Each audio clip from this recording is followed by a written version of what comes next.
Live news, खबर तो पक्की है। अभी हम आरजेडी कार्यालय में मौजूद है। अभी हमारे बीच आरजेडी के प्रदेश प्रवक्ता चितरंजन गगन जी मौजूद हैं। आज हम कुछ बातें करेंगे। सबसे पहले नया साल में पहली बार मिल रहे हैं, इसके लिए सर का बहुत बहुत धन्यवाद कि आज नया साल में आप मिले हैं। चलिए, आपको भी नया साल का बहुत बहुत शुभकामना। दिन दुना रात चौगुना आगे बढ़ते रहिए। Thank you sir. आपका चैनल जो है सो और ज़्यादा पॉपुलर होते रहे। धन्यवाद। अब आपसे हम बात करेंगे थोड़ा सा नौकरी वोकरी के लेकर, क्योंकि हम नौकरी के लेकर मुहिम चला रहे हैं। आप भी उसका देखते होंगे सर। 23 युवाओं का साल होगा, 23 नौकरी का भरमान होगा, 23 स्टूडेंटों के लिए ही साल बना है 2023। तो कैसे अब देखा जा रहा है कि भाई साहब 23 कब तक आने वाली? जनवरी तो अब तो आ ही, लगभग जनवरी खत्म होने वाली। तो क्या अब अगला 24 का भी? नहीं, 24 का इंतजार करने का ज़रूरत नहीं है। 23 में बड़ी संख्या में, लाखों की संख्या में बहाली होने वाली है। आज भी आप देखिएगा, ये दैनिक भास्कर, हाँ। दैनिक भास्कर में आज भी काफ़ी लंबा चौड़ा उसमें आया है। किसी सरकारी प्रवक्ता का या किसी मंत्री का, किसी का नहीं है। मीडिया वो अपने स्तर से, अपने स्रोत से छापा है। तो बड़ी संख्या में शिक्षा विभाग में शिक्षकों की नियुक्ति है। शिक्षा विभाग में नहीं, पेपर में नहीं है। देखिए, बहुत फुल प्रूफ नियुक्ति होना है ना। तो फुल प्रूफ नियुक्ति होना है तो थोड़ी जो है सो उसमें समय भले ही लग रहा है। अब हम लोग इस समझ से भी थोड़ा विलम्ब हो रहा है, लेकिन मैं समझता हूँ कि अब ज़्यादा विलम्ब होने की स्थिति नहीं है। और शिक्षा में हो गया, गृह विभाग में, पुलिस में बहाली है, स्वास्थ्य में बहाली है, और भी जो विभाग हैं उसमें बड़ी संख्या में बहाली होने वाली है। और निश्चित रूप से जो है 2023 युवाओं का होगा। और 2023 में बड़ी संख्या में, मास लेवल पर लाखों लाख की संख्या में नौजवानों को नौकरी मिलने वाली है। अच्छा, एक बात बताइएगा सर कि ये जो अभी आप 23, आप भी वही तेजस्वी यादव जी और मुख्यमंत्री जो नीतीश कुमार जी बोले वही दोहरा रहे हैं। जनवरी भी 23 का है। हाँ, तो जनवरी है तो अब देखिए ना, जैसे कि बजट सत्र होने वाला है, फरवरी के लास्ट वीक में शुरू होगा। तो बजट से पहले एक उम्मीद रखा जाए कि 5 लाख, 2 लाख, 1,50,000 आ रही है। बहुत कुछ तो उसमें बजट का भी प्रावधान करना पड़ता है ना। नौकरी दे के फिर वेतन देना होगा कि नहीं देना होगा। ऐसा भी तो हो सकता है कि विज्ञप्ति जारी कर दे, उसके बाद बजट में प्रावधान कर दे, क्योंकि बजट में कौन बैठता है? तो भैया हम ही तो बैठते हैं ना, बजट में हमारी ही सरकार तो बैठती है ना। नहीं, ठगैती वाला काम नहीं ना करना है। कोई भी चीज़ उसका प्रोटोकॉल होता है, एक प्रक्रिया होती है। प्रक्रिया से अलग आप थोड़ा सा भी अगर मिस आप देखें ना, शिक्षक नियुक्ति में जो समस्याएं हुई, पिछले बार जो भी नियुक्तियां हुई, उसमें कई तरह की बातें आई हैं। उसमें कई तरह की बातें आई हैं, जैसे कि कोर्ट में गया मामला, कितना दिन तक लटका। इसके साथ साथ अभी आप देख रहे हैं जिस ढंग से बड़े पैमाने पर ऐसे शिक्षकों का माने नाम आ रहा है, जो लोग जो है सो गलत सर्टिफिकेट पर नौकरी ले लिए हैं। तो कई बातें हैं का, देखिए जितना देखने में आसान लगता है, हम लोग को भी लगता था कि हाँ साहब, इसमें क्या करना है, नोटिफिकेशन कर देना है और उसके बाद जो है सो कार्यक्रम को। अच्छा सर, टीचिंग लाइन, टीचिंग में नहीं कह सकता हूँ, शिक्षा विभाग में टीचिंग और नॉन टीचिंग दोनों रिक्तियां 4 लाख के आसपास खाली है। आपकी सरकार जब से बनी है, यानी कि महागठबंधन की सरकार जब से बनी है, केवल दावा कर रही है कि थोड़ा सा इंतजार का मजा लीजिए या फिर थोड़ा सा इंतजार विलम्ब कीजिए, हमारी सरकार अभी ही बनी है, हम जल्द देने जा रहे हैं। अब 23 भी आया, 23 का जनवरी भी खत्म हो रही है। क्या 24 का जनवरी, फरवरी, मार्च करवा रहा है? क्योंकि ये दोबारा मैं पूछ रहा हूँ अभी आपसे यही वीडियो। नहीं, देखिए असल में 24 का तो खैर सवाल नहीं है, क्योंकि इलेक्शन है ना।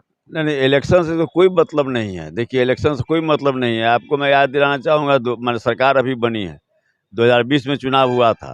पहली बार जो है एजेंडा बना बेरोजगारी पूरे देश में। ये तो अच्छी बात है कि तेजस्वी जी के कारण हुई। नहीं, एक माने 14 में आए थे नरेंद्र मोदी जी, 2 करोड़ प्रति वर्ष रोजगार देने की बात किए थे, लेकिन वह तो हवा का हवा ही रह गया।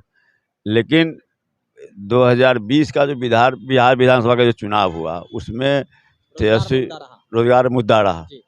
तो इसलिए अब 24 की जो बात आप कर रहे हैं, सो सवाल ही नहीं है। वह मुद्दा तो कंटिन्यू कर रहा है, उस मुद्दा कंटिन्यू कर रहा है और सरकार उस पर काफ़ी गंभीरता से उस पर, लेकिन कहे ना कि ये सरकार, इसके पहले किसकी सरकार थी? एनडीए की सरकार थी। आधार तो सब बनाया उसी का है। तो अब अगर सरकार एक दूसरे पे प्रतिक्रिया देती रही तब तो बहाली होने से रहा, किसी प्रकार की बहाली नहीं होगी। अगर सिर्फ प्रतिक्रिया पर रही सरकार तो मैं किसी पार्टी के विशेष की बात नहीं कर रहा हूँ सर। प्रतिक्रिया से सवाल नहीं है, प्रतिक्रिया देने का सवाल नहीं है। प्रतिक्रिया कौन दे रहा है? आज जो है सो यह मुद्दा बना तब ना कोई प्रतिक्रिया दे रहा है। इसके पहले जो है सो भाजपा के लोग कहाँ सोए हुए थे? जो सवाल खड़ा कर रहे हैं कहाँ सोए हुए थे? आज तो यह जो है सो क्रेडिट जाता है तेजस्वी यादव को, जिनके कारण जो सो आज रोजगार मुद्दा बना। केंद्र सरकार भी बाध्य हुई, वो भी जो है सो माननीय प्रधानमंत्री जी भी जो है सो मेला लगाते हैं, क्या क्या करते हैं वो भी करना शुरू किए हैं। तो इसलिए इसमें और लोगों में और तेजस्वी यादव के सोच में यह फर्क है। बिहार के शिक्षा मंत्री से जब मैं प्रश्न किया, मैं खुद उनका पर्सनली वाइट बज लिया था, तो वहाँ पे जब प्रश्न किया कि शिक्षा विभाग में कब रिक्तियाँ आ रही हैं, कितनी आ रही हैं, थोड़ा आप बताइए क्लियर रेंज। तो उन्होंने कहा कि बीजेपी से 16 करोड़ के बारे में जाकर जिक्र कीजिए। ठीक है, हम वहाँ पे भी गए। विजय कुमार सिन्हा जो अभी विपक्ष के नेता है, हमने उनसे जब प्रश्न ये बात किया कि आप के ऊपर क्लेम उठ रहा है महागठबंधन की तरफ से, खुद शिक्षा मंत्री जी बोले हैं कि कोई पत्रकार को हिम्मत नहीं होता है कि जाकर बीजेपी से पूछ ले। मैं पूछा जाकर, मेरा बाइट शायद शिक्षा मंत्री खुद देखे, मैं उनको पर्सनली लिंक शेयर किया, वो देखे। अब क्या आप लोग कहना चाह रहे हैं कि अभी भी किसी से पूछना हमको पड़ेगा? नरेंद्र मोदी से भी कहीं मिलना पड़ेगा क्या? नहीं नहीं, जिस ढंग से भाजपा के लोग इसमें लगे हस्तक्षेप करने लगे और जिस ढंग से उनकी प्रतिक्रियाएं आने लगी, इसीलिए माननीय शिक्षा मंत्री जी ने जो कहा उसी पर उन्होंने कहा था। इससे कोई अथी नहीं है कि हाँ साहब मैंने अब वो बोल दिए, हम बोल रहे हैं, हम बोल रहे हैं, वो बोल दिए, ऐसी बात नहीं है। राजनीति का मुद्दा ही नहीं है। सरकार का जो है सो यह संकल्प है और इस पर सरकार कब तक दे रहे हैं सर, बस ये बता दीजिए, क्योंकि सरकार कभी भी आ सकता है। देखिए वो तो जो सरकार को करना है उसमें कभी भी आ सकता है। क्या चीज में? नहीं माने जो बहाली का जो है उसमें जैसे नियमावली है तो नियमावली आएगा, बस जो विलम्ब है सो नियमावली में है। नियमावली आ गया उसके बाद जो है सो प्रक्रिया शुरू हो जाएगी। उम्मीद किया जाए कि जनवरी में भी आ सकती है नियमावली की। मैं नियमावली की बात कर रहा हूँ, नॉट अ विज्ञप्ति, ओनली फॉर नियमावली। एक चीज मैं बता दे रहा हूँ, नियमावली के साथ ही प्रक्रिया शुरू हो जाएगी। ये नहीं है कि नियमावली देकर तो सीटेट का जो भी लोग पेपर दे रहे हैं तो उनको भी आप इंक्लूड कर ही रहे हैं। नहीं वो तो अपना चल रहा है। ये थोड़े है कि अब माने जो है सो नियमावली थोड़े है कि जो नियुक्ति हो रही है लास्ट हो रहा है, सो तो बात नहीं है। उसको ऐसे यहाँ पे कोई कनेक्शन नहीं है। नहीं कोई थोड़े है कि नियुक्ति लास्ट हो रहा है। अब तो नियुक्ति की प्रक्रिया शुरू हो जाएगी नियमावली बनने के बाद में, तो रेगुलर होगा, रेगुलर वैकेंसी होते रहेगा और हाँ वैकेंसी आते रहेगा। और जैसे पहले जिस ढंग से होता था राजद शासन काल में, जिस ढंग से होता था कि जैसे जैसे पद रिक्त होते जाते थे उसके अगेंस्ट में ऑटोमेटिकली नियुक्ति की प्रक्रिया चलती थी, नियुक्ति माने होती थी। ये एक अच्छी आपने बात कही कि रेगुलरली होगी, लेकिन कभी स्टार्ट भी तो हो जाए। अभी मैं यहाँ से चलना स्टार्ट करूंगा तभी तो गांधी मैदान पहुंच पाऊंगा ना। जब चलना स्टार्ट ही नहीं करूंगा तो कैसे पहुंच? जो विलम्ब है से स्टार्ट में। हाँ, कोई भी आप इंजन को स्टार्ट करते हैं तो स्टार्ट करने के समय थोड़ा ज्यादा पावर लगता है। तो तमाम विभाग की बात आप कर रहे हैं या केवल शिक्षा विभाग? नहीं सब विभाग की। हाँ यहाँ पर केवल शिक्षा विभाग से तो 10 लाख पूरा नहीं होगा। तो इसलिए जैसे सिपाही में बहाली होनी है, एसआई में है, गृह विभाग में और भी पद हैं, हेल्थ में है, बहुत से हैं। कई विभागों में माने चल रहा है यह प्रक्रिया, माने चल रहा है। और उसमें जो है सो हर विभाग में जो भी रिक्तियां हैं उन सब पर प्रक्रिया चालू है। एक अभी भी अगर आप चाहे तो टेंटेटिव डेट एक अनुमानित दे सकते हैं, क्योंकि आपकी नहीं सर, आपकी अनुमानित डेट का बेसब्री से लोग इंतजार कर रहे हैं, पूरे बिहार के युवा। इसलिए कि चूंकि एक बार डेट फेल हो चुका है हमने जो कहा था। हाँ इसलिए अब मैं पुनः जो है सो वैसा कुछ नहीं करना चाहूँगा जो फेल होए। हाँ लेकिन कभी भी आ सकता है, कभी भी आ सकती है। शिक्षक बहाली की आप बात कर रहे हैं? हाँ कभी भी आ सकती है शिक्षक बहाली। बाकी उसके बाद तमाम जो भी बहालियां आनी है सारी विभाग, लेकिन उम्मीद है कि 23 में ही होकर रहेगी सारी। 23 में लाखों की नियुक्तियां होगी, 24 में उसी पे इलेक्शन लड़ा जाएगा। 24 में इलेक्शन उस पर लड़ा जाएगा। वो तो अब जनता जनार्दन, जनता मालिक है, जनता जो चाहेगी सो करेगी। कोई इसलिए थोड़े हम उसको अथी कर रहे हैं कि हाँ साहब हम कर देंगे तो हमको सर। अब तो रोजगार बन गया मुद्दा ही, राजनीति। यह जो भाजपा करती है हमारे सामने है कि नौजवान जो बेरोजगार हैं, भटक रहे हैं, उनको कैसे रोजगार मिले, उन्हें कैसे नौकरी मिले। हमारी प्राथमिकता यह है। वोट और लेना और राजनीति अपने जगह पर है, उससे जो है सो इसका कोई मतलब नहीं है। वो तो जनता जनार्दन मालिक है, उसको जो सूट करेगा, जो उसके लिए बेहतर लगेगा कि हाँ साहब बेहतर गवर्नमेंट है, काम करने वाली है, स्वाभाविक रूप से। और चूंकि तेजस्वी यादव युवा हैं, युवा इसीलिए युवाओं के हित सोच युवाओं रहे हैं। के दर्द को समझ रहे हैं, युवाओं की भावना को समझ रहे तेजस्वी हैं। यादव युवा है इसीलिए युवाओं के हित के समझ रहे हैं और 23 शायद नौकरी का सरकार होगी और नौकरी का साल भी होगा। एक लास्ट प्रश्न सर, यस सर, लास्ट प्रश्न है मेरा।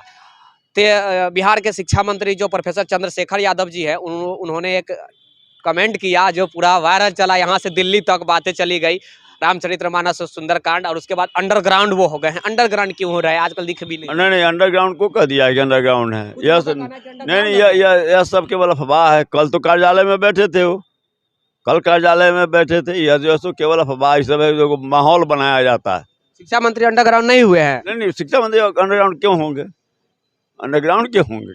कुछ लोगों का कहना है कि वो ऐसे अपशब्द बातें कर और अंडरग्राउंड हो गए ताकि जितनी भी मीडिया है, एक मिनट सर, जितनी भी मीडिया है वो 1-2 महीना यही टॉपिक के ऊपर घूमती रहे ताकि रोजगारों के ऊपर बात नहीं हुए, और यही तमाम लोगों को भी लगा।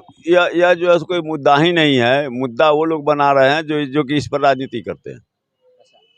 हम लोगों के लिए मुद्दा है महंगाई, बेरोजगारी, नौजवान, शिक्षा, स्वास्थ्य, किसान, मजदूर जो झोंकी झोपड़ी में देख रहे हैं। रात में, इस ठंड के रात में जो है सो आदरणीय तेजस्वी जी घूमते हैं सब जगह। इस बार देख रहे हैं व्यवस्था सब जगह, जो कैंप बनाया गया, सब कोई माने इतना बढ़िया व्यवस्था, बिछावन का व्यवस्था, ओढ़ने के लिए रजाई कंबल सबका व्यवस्था माने है।